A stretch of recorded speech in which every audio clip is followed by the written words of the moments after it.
Me, I'm a part of your circle of friends, and we notice you don't come around. And me, I think it all depends on you touching ground with us. But I quit, I give up, nothing's good enough for anybody else, it seems. And I quit, I give up, nothing's good enough for anybody else, it seems. And being alone is the best way to be. When I'm by myself, it's the best way to be.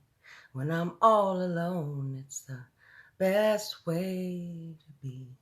When I'm by myself, nobody else can say goodbye.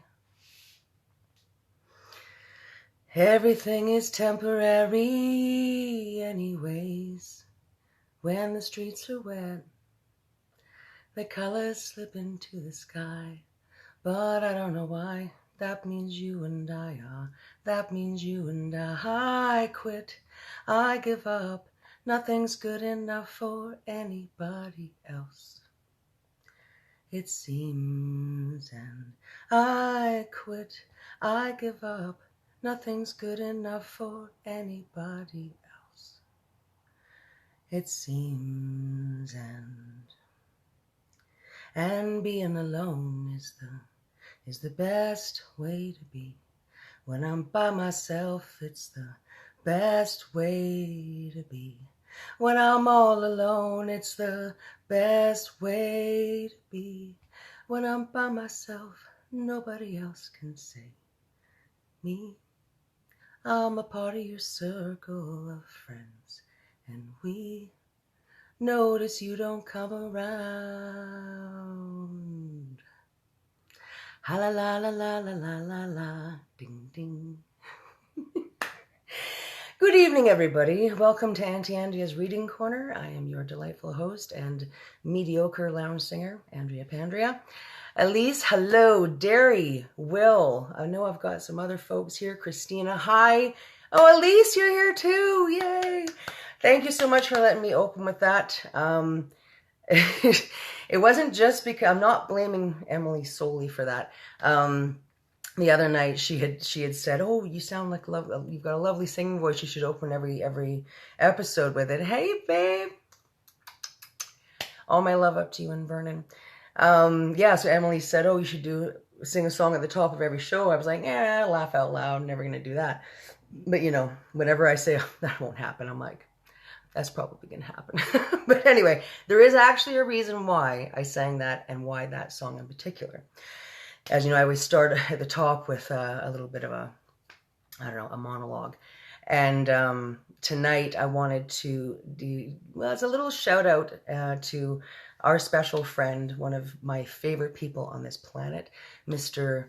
Marty Unger. Marty has been doing 25 push-ups for 25 days to bring awareness to PTSD, depression, and anxiety. Marty, I'm not a stalker, but I do see you every day. I do like or love it or make a comment every day. I think yesterday was day 18 or something for you. Kudos, brother. Like, I couldn't do one. And even more importantly, I love the initiative. I love that you're doing that and you're sticking with it. And it's bringing the awareness. What I love is that Brian Chenier, shout out to you, Brian, because I saw the other day, again, not stalking, but I actually read the posts. And Brian caught wind of what you were doing. And he even said, my buddy Marty is doing this thing for PTSD. He's like, I'm not totally sure what it is, but I'm in.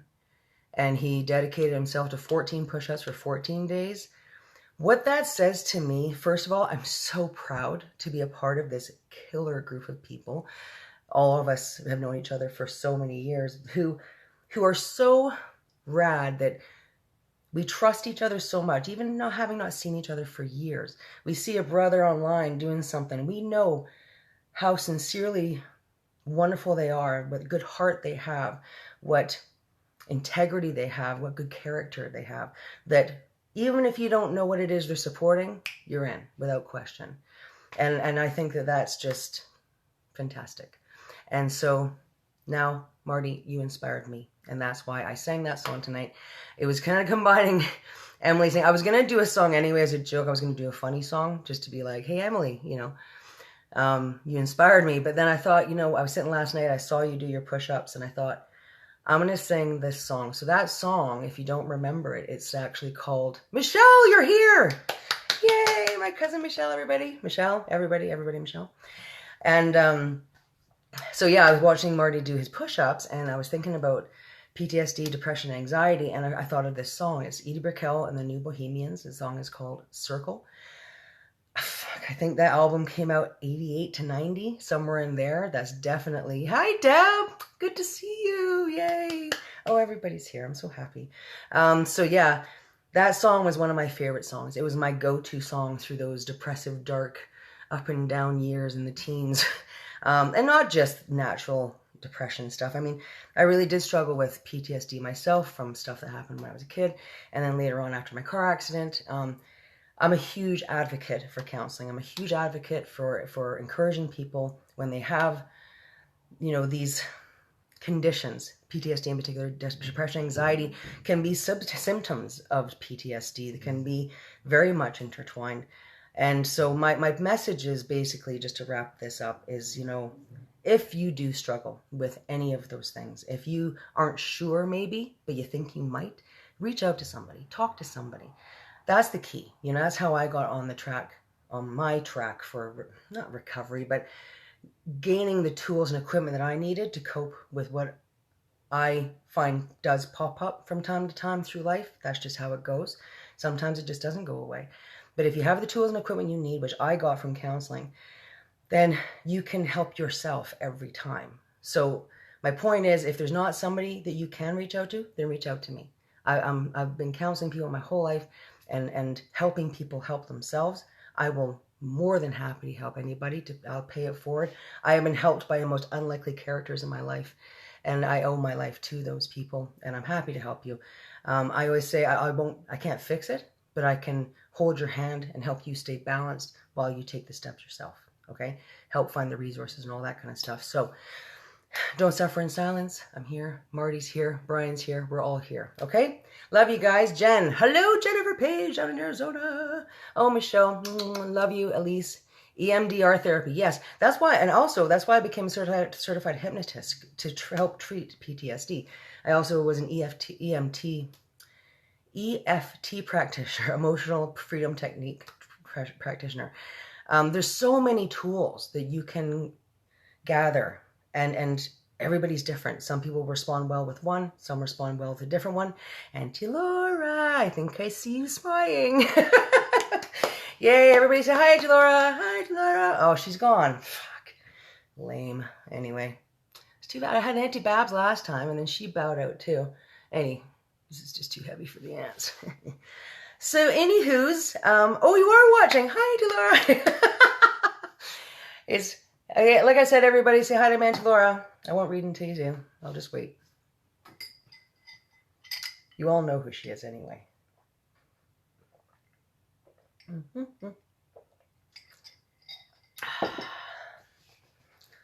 You have to actually type it.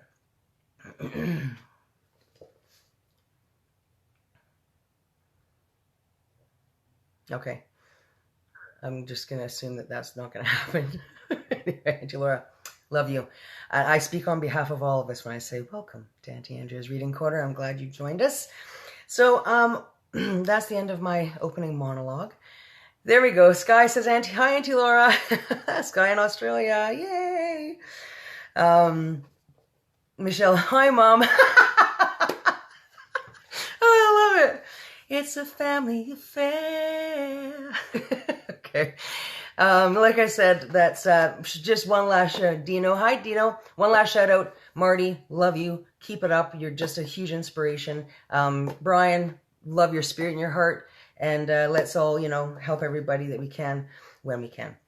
Brittany, hi, babes. Good to see you. Oh, Michelle, hi. Sky, Michelle. All right. So on with the show.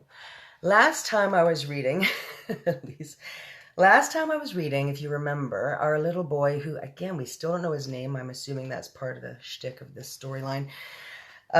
He was crouched behind the screen, and 200 of the witches are on the other side of that screen. And rather shakily, he got to his knees and peered once again through the crack in the screen. So, on we go. Frizzled like a fritter. Now, and I'm going to ask for kindness. Emily, you couldn't have picked a tougher book for me to read out loud with this high witch's voice, but I'm going to do my absolute fucking best. Just stay with me, okay? Here we go. I'll just take a sip of this. I need it for the R's. All right, here we go. All the women, or rather the witches, were now sitting motionless in their chairs and staring as though hypnotized as somebody who had suddenly appeared on the platform. Oh shit, I gave it away. The high witch is there, sorry. Anyway. That somebody was another woman.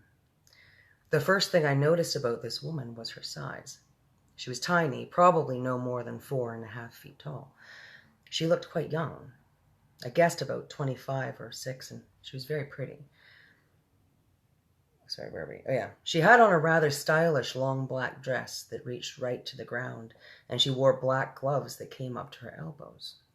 Unlike the others, she wasn't wearing a hat. She didn't look to me like a witch at all, but she couldn't possibly not be one. Otherwise, what on earth was she doing up there on that platform? And why, for heaven's sake, were all the other witches gazing at her with such a mixture of adoration, awe, and fear? Cameron, good to see you. Very slowly, the young lady on the platform raised her hands to her face. I saw her gloved fingers unhooking something behind her ears, and then she caught hold of her cheeks and lifted her face clean away. The whole of that pretty face came away in her hands. It was a mask. As she took off the mask, she turned sideways and placed it carefully upon a small table nearby. And when she turned round again and faced us, I very nearly screamed out loud. That face of hers was the most frightful, frightening thing I had ever seen. Just looking at it gave me the shakes all over. It was so crumpled and wizened, so shrunken and shriveled. It looked as though it had been pickled in vinegar. It was a fearsome and ghastly sight. There was something terribly wrong with it, something foul and putrid and decayed. It seemed quite literally to be rotting away at the edges and in the middle of the face, all cankered and worm-eaten. Those maggots were working away in there. There are times when something is so frightful you become mesmerized by it, and I can't look away. I was like that now. I was transfixed. I was numbed. I was magnetized by the sheer horror of this woman's features. But there was more to it than that.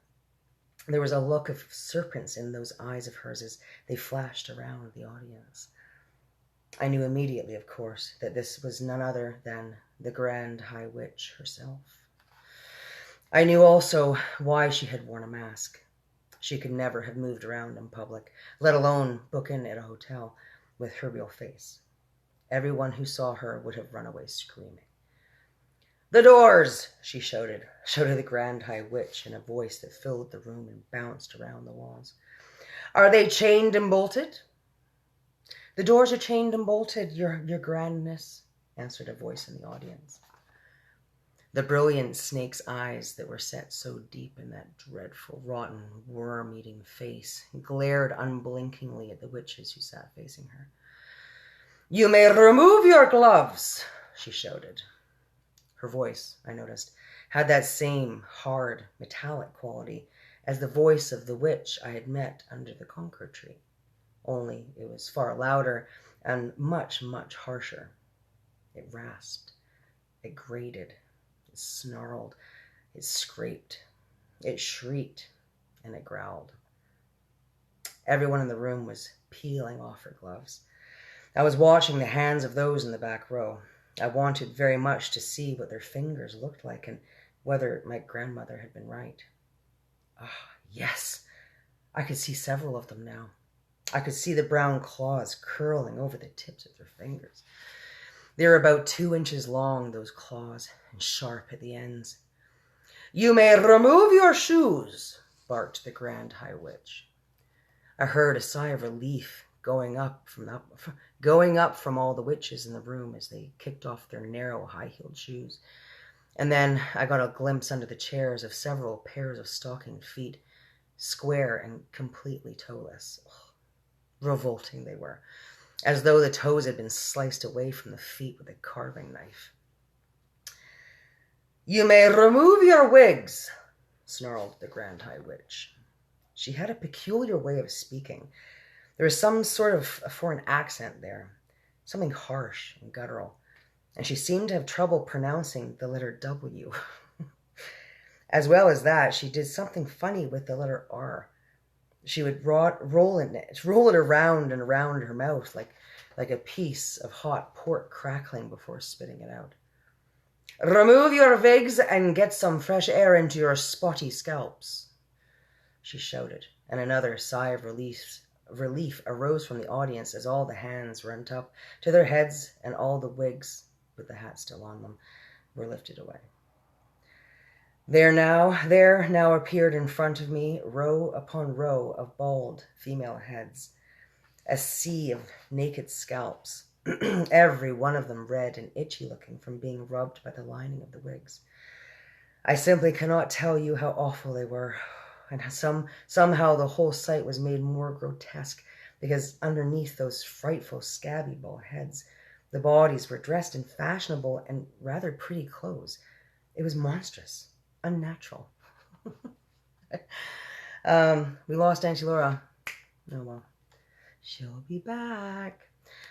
Oh heavens, I thought. Oh help. Oh Lord, have mercy on me. Those foul, bald-headed females are child killers, every one of them. And here I am imprisoned in the same room, and I can't escape. At that point, a new and doubly horrifying thought struck me. My grandmother had said that with their special nose holes, they could smell out a child on a pitch-black night from right across the other side of the road. Up till now, my grandmother had been right every time. It seemed a certainty, therefore, that one of the witches in the back row was going to sniff me out at any moment, and then the yell of "Dogs' droppings" would go up all over the room, and I would be cornered like a rat. I knelt on the carpet behind the screen, hardly daring to breathe. Then suddenly, I remember another very important thing my grandmother had told me. "The dirtier you are," she had said, "the harder it is for the witch to smell you out." How long since I had had a bath? Not for ages. I had my own room in the hotel, and my grandmother never bothered with silly things like that. Come to think of it, I don't think I've had a bath since we arrived. When had I last washed my hands or my face? Certainly not this morning. Not yesterday either. I glanced down at my hands. They were covered with smudge and mud and goodness knows what else besides. So perhaps I had a chance after all. The stink waves couldn't possibly get out through all that dirt. "Witches of England!" shouted the Grand High Witch. She herself, I noticed, had not taken off either her wig or her gloves or her shoes. "Witches of England!" she yelled. The audience stirred uneasily and sat up straighter in their chairs. "Miserable witches!" she yelled. "Useless, lazy witches! Feeble, fribbling witches! You are a heap of idle, good-for-nothing verms!" A shudder went through the audience. The Grand High Witch was clearly in an ugly mood, and they knew it. I had a feeling that something awful was going to happen soon. "I am having my breakfast this morning," cried the Grand High Witch, "and I am looking out on the window at the beach, and what am I seeing? I am asking you, what am I seeing? I am seeing a revolting sight. I am seeing hundreds, I am seeing thousands of rotten, repulsive little children playing on the sand. It is putting me right off of my food. Why have you not got rid of them?" she screamed. "Why have you not rubbed them out, these filthy, smelly children?" With each word she spoke, flecks of pale blue phlegm shot from her mouth like little bullets. "I am asking you, why?" she screamed. Nobody answered her question. "Children smell," she screamed. "They stink out the world. We do not want these children around here." The bald heads in the audience all nodded vigorously. "One child a week is no good for me," the Grand High Witch cried out. "Is that the best you can do?" We will do better," murmured the audience. "We will do much better." "Better is no good either," shrieked the Grand High Witch. "I demand maximum results. So, here are my orders. My orders are that every single child in the country shall be rubbed out, squashed, svirted, svittered, and frittered before I come here again in 1 year's time. Do I make myself clear?" A great gasp went up over the audience. I saw the witches all looking at one another with deeply troubled expressions. And I heard one witch at the end of the front row saying aloud, "All of them? We can't possibly wipe out all of them." The Grand High Witch whipped round as though someone had stuck a skewer into her bottom. "Who said that?" she has snapped. "Who dares to argue with me? It was you, was it not? Who dares—" Oh yeah, she pointed a gloved finger as sharp as a needle at the witch who had spoken. "I didn't mean it, your grandness," the witch cried out. "I didn't mean to argue. I was just talking to myself." "You dare to argue with me!" screamed the Grand High Witch. "I was just talking to myself," cried the wretched witch. "I swear it, your grandness." She began to shake with fear. The Grand High Witch took a quick step forward, and when she spoke again, it was in a voice that made my blood run cold. "A stupid witch who answers back must burn until her bones are black," she screamed. "No, no," begged the witch in the front row. The Grand High Witch went on. "A foolish witch without a brain must sizzle in the fiery flame." "Save me," cried the wretched witch in the front row. The Grand High Witch took no notice of her. She spoke again. "An idiotic witch like you must roast upon the barbecue." "Forgive me, oh, your grandness," cried the miserable culprit. "I didn't mean it." But the Grand High Witch continued with her terrible recital. "A witch who dares to say I'm wrong wit not be with us very long." A moment later, a stream of sparks that looked like tiny, white-hot metal filings came shooting out of the Grand High Witch's eyes and flew straight towards the one who had dared to speak. I saw the sparks striking against her and burrowing into her, and she screamed a horrible howling scream, and a puff of smoke rose up around her. A smell of burning meat filled the room. Nobody moved. Like me, they were all watching the smoke, and when it had cleared away, the chair was empty. I caught a glimpse of something wispy white, like a little cloud, fluttering upwards and disappearing out the window. A great sigh rose up from the audience. The Grand High Witch glared around the room. "I hope nobody else is going to make me cross today," she remarked. There was a deathly silence. "Frizzled like a fritter." Can't roll my R's on that one. "Frizzled like a fritter," said the Grand High Witch, "cooked like a carrot. You will never see her again. Now we get down to business." Next chapter. What time is it? Can't see. 7:43. We're good. Chris. Hey, Chris. How you doing, babes? Formula 86 Delayed Action Mouse Maker. "Children are revolting," screamed the Grand High Witch. "We will wipe them all away. We will scrub them off the face of the earth. We will flush them down the drain." "Yes, yes," chanted the audience. "Wipe them away. Scrub them off the earth. Flush them down the drain." "Children are foul and filthy," thundered the Grand High Witch. They are, chorused the English witches. "They're foul and filthy." "Children are dirty and stinky," screamed the Grand High Witch. "Dirty and stinky," cried the audience, getting more and more worked up.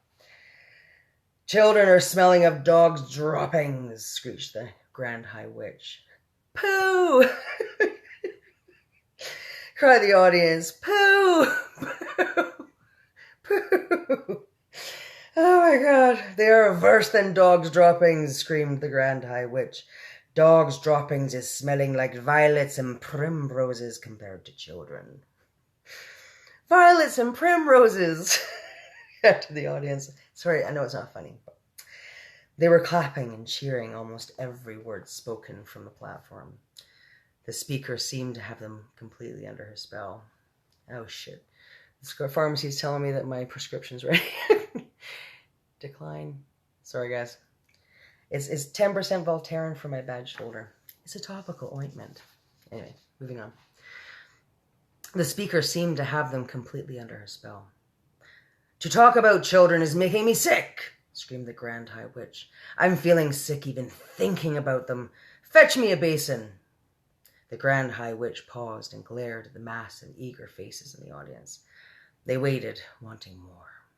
Chad, hi, honey. Good to see ya. So now, barked the Grand High Witch, so now I am having a plan.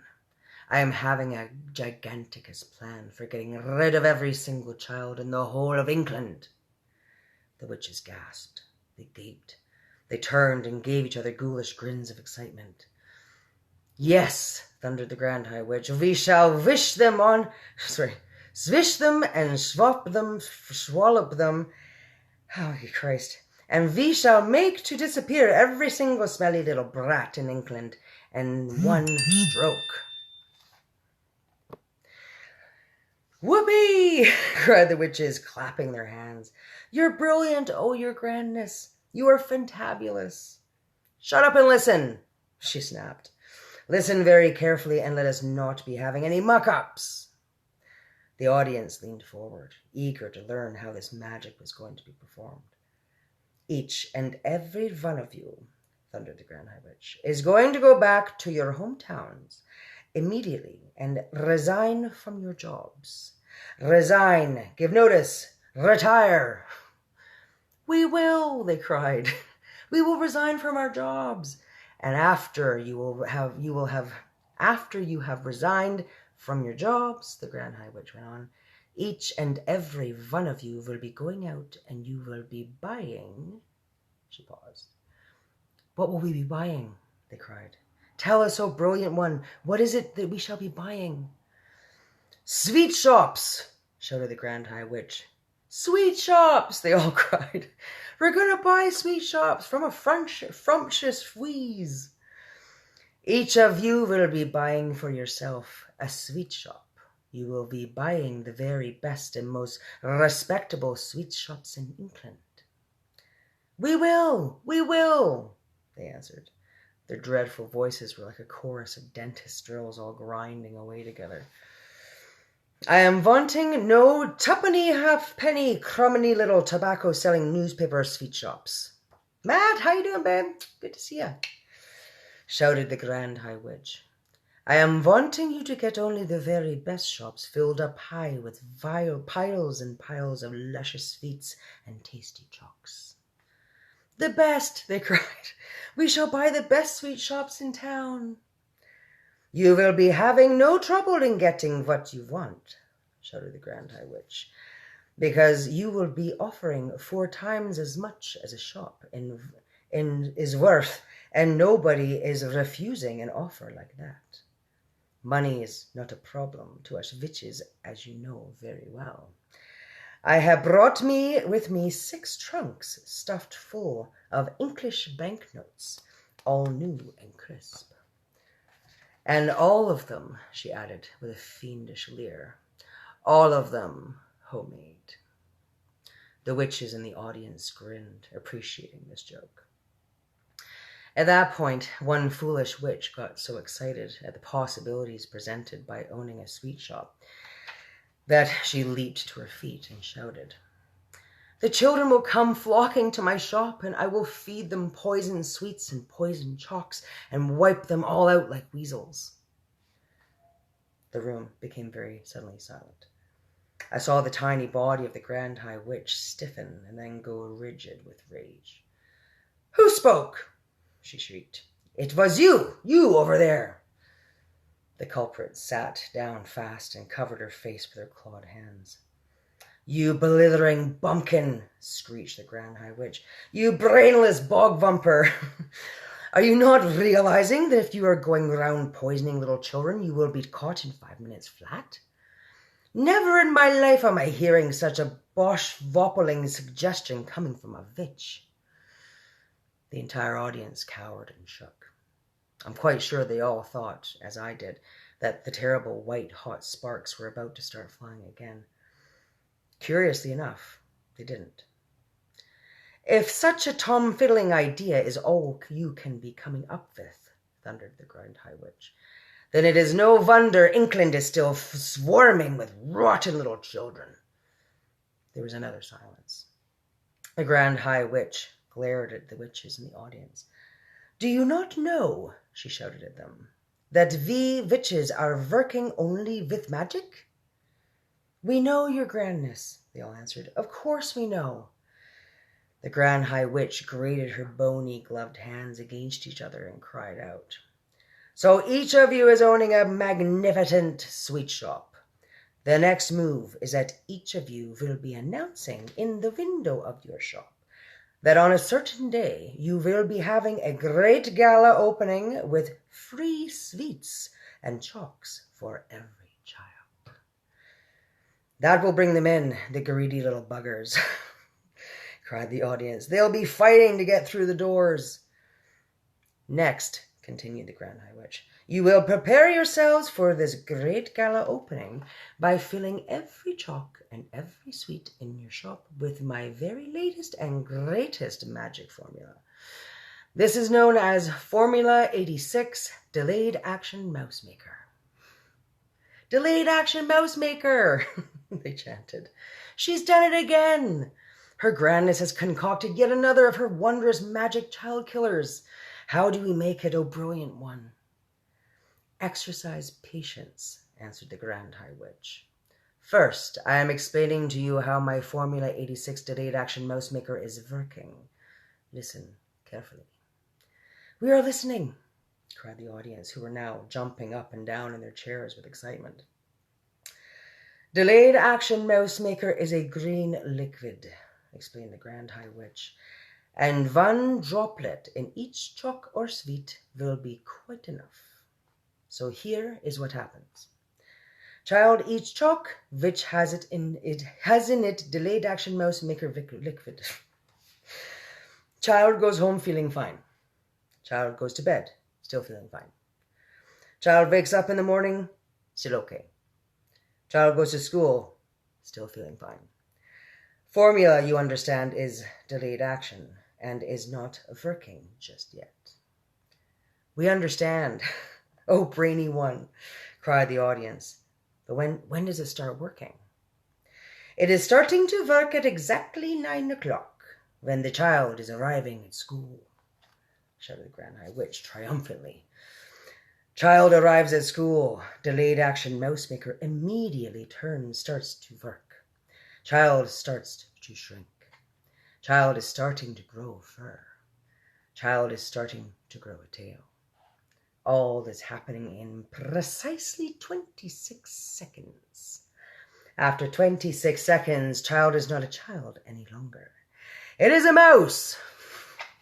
"A mouse!" cried the witches. "What a frumptuous thought! Classrooms will all be swarming with mice," shouted the Grand High Witch.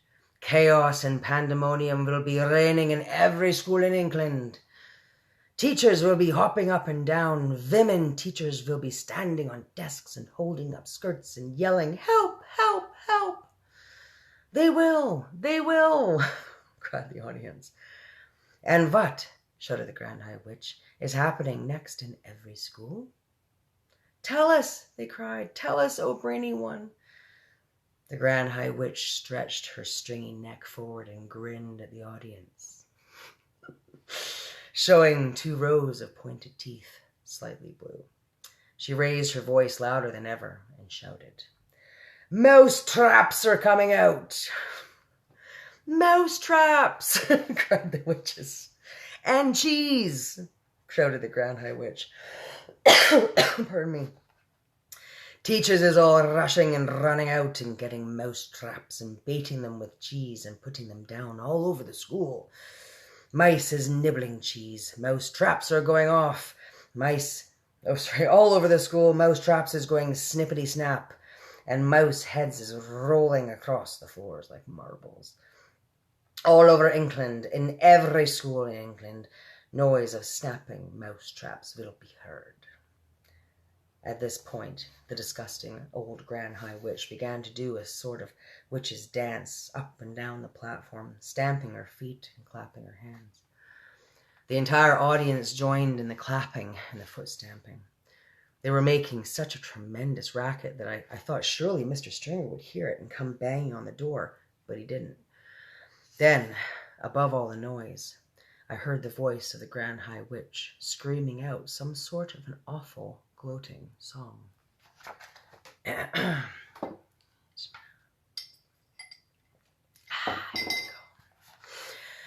Down with the children, do them in, boil their bones and fry their skin. Bish them, squish them, bash them, mash them, break them, shake them, slash them, smash them. Offer chalks with magic powder. Say, eat up, then say it louder. Cram them full of sticky eats, send them home still guzzling sweets.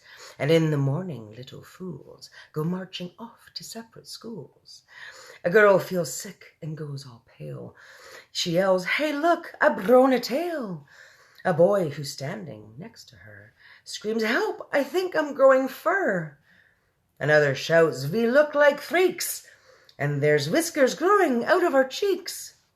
A boy who was extremely tall cries out, what's wrong? I'm growing small. 4 tiny legs begin to sprout from every roundabout, and all at once, all in a trice, there are no children, there are only mice. In every school is mice galore, all running round the schoolroom floor, and all the poor demented teachers is yelling, hey, who are these creatures?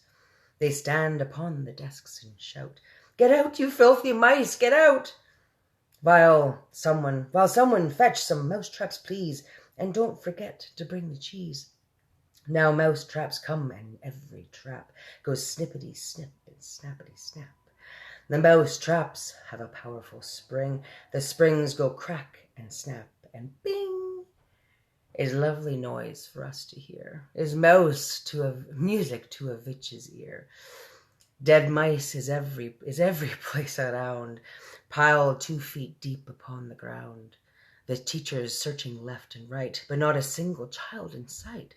The teachers cry, what's going on? Oh, where have all the children gone? It's 9:30, and as a rule, they never late as this for school. Poor teachers don't know what to do. Some sit and read, and just a few amuse themselves throughout the day by sweeping all the mice away. And all us witches shout, hooray! And that, I'm going to end there, okay? And honestly, to be clear why, not only is it 8 o'clock, the next one is equally as tongue twisting. So I think I need to give myself a little break there.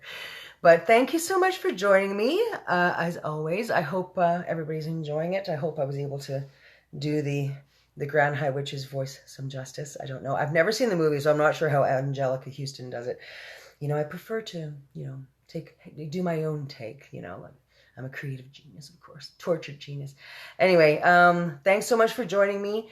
Love you all very, very much. Michelle, you hung in there. Cameron, thank you so much.